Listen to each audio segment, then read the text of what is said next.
Влог с Чихуахуа. Поздравете, Брю, новото попълнение в групата. Стопанката му е голяма фенка на кафето Cold Brew и нямахме търпение да се запознаем с него.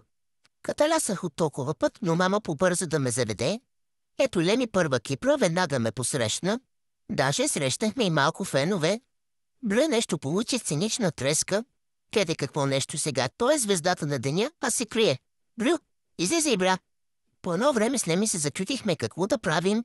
Да замисляме ли някакъв таен заговор? Ей, гона, пояди се. Нашите стопанки си имат Viber група и редовно си разменят съвети. Брю е съвсем малко по-голям от мен, роден на 6 март и той като мен е зодия Риби. И козината му е хубава като капучино.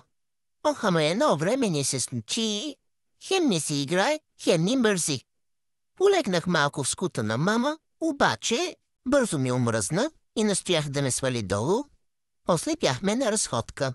И хора, съдете повечко търбете, че да има сенки, под които да вървим. Хем да ни е приятно, хем да се правим на гангстери. Че това ни е запазената марка с Леми, не може иначе. Опитах се да подканя и Брю, ама нещо го мързеше. А може би и беше солидарен към своята стопанка, която не се чувстваше много добре. Време беше да се прибере да се почине и се прекарахме прекрасно и нямаме търпение за втора среща.